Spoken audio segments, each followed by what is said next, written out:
What do you do when you feel stuck? I have a number of tools that I turn to in my business when I don't know what the next step is. And I wanted to talk about the three that have been most impactful for me in this week's video. But before we dive into this, make sure you like this video, subscribe to the channel if you haven't already, and ring that little notification bell so that you never miss a tutorial or upload. Okay, so this week, in case you missed it, on Monday, I dropped the first episode of season 2 of the TSA Weekly podcast. And I was talking about an episode recently of Mel Robbins' podcast where she was talking to Jay Shetty, two massive powerhouses. And they talked about a lot of different things that I found really interesting. You can go watch that to see more of the specifics. But one of the overarching themes that came out of that episode for me was just this idea of when we feel stuck. As business owners, we're going to get stuck like a lot. Because there's just so many decisions to make. There's so many directions that we can go. When it comes to really small things like, what am I going to post on social media this week? Or just the really big things like, hey, should I take my business in this direction? Should I accept that specific client? All kinds of things like that. I think as solo business owners, we kind of have it a little bit harder than everyone else because it's just us, right? We're the only ones making the decisions. So I wanted to talk about the three tools that I always turn to first when I'm stuck in my business and just give you a little bit of understanding of how I use them because not every tool should be used in the same way. The first tool I want to talk about is ChatGPT. Now, this could apply to other AI as well, but ChatGPT is the one that I have so far focused my attention on. It's where I've built my brand voice, where I've really spent the time letting it understand me and my business and my values so that honestly, it actually helps guide me now. So it knows what my priorities are. It knows who I'm talking to, who my audience is. It knows how I typically think and talk. And sometimes when I'm feeling stuck, it's not that I don't actually have the answers like buried somewhere in my brain. It's just that I can't access them. When we feel stuck like that, it's often difficult for us to even really sort through what we're actually thinking. And that's one of the main ways that I use ChatGPT is for brainstorming. Whether I'm planning out a season of the podcast or something, and I know kind of what direction I want to go in, but I need that feedback to help me organize my thoughts into more of like a season strategy.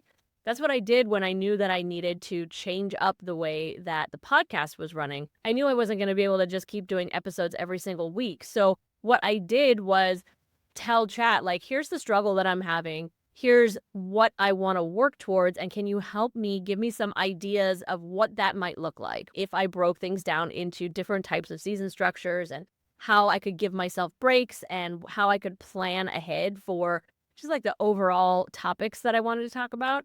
And so I used chat to kind of help me access my own thoughts. It also helped me figure out how to shift the model of my Trello consulting so that it wouldn't be quite so touch heavy for me and turn into something that could still be supportive of my clients, but have a little bit less intensity for me time-wise.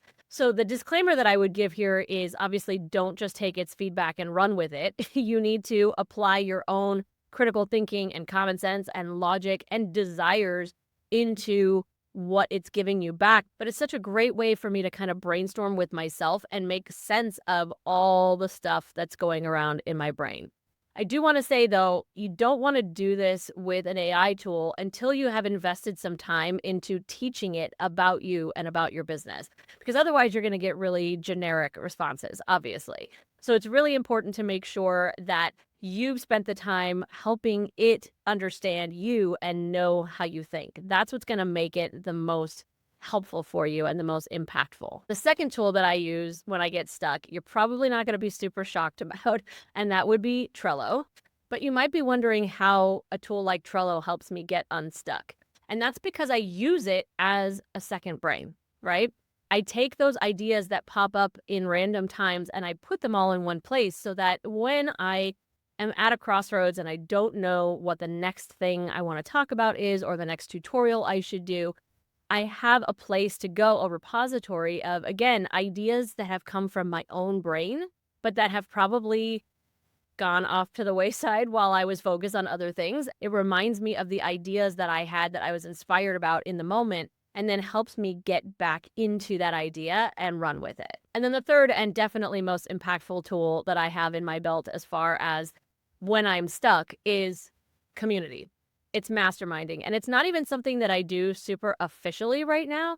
I definitely have my biz bestie that I will go and talk to and bounce things off of. But just having the community in general, whether it's going into a Facebook group of other business owners and just saying, hey, I need some feedback on this idea, or like, I'm just feeling totally stuck. What would you do next? Having those people to bounce things off of not only gives me great feedback into the things I've been thinking about, but they'll throw out ideas that never would have come across my mind at all, which takes me in maybe a totally new and really exciting direction.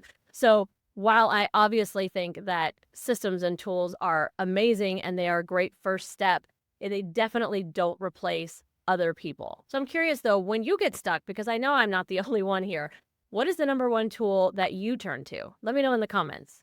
The online tools for your business do not need to be complicated and overwhelming.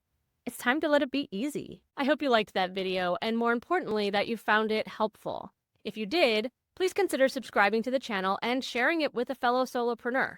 And make sure you check out the description for links to how we can connect and maybe even work together.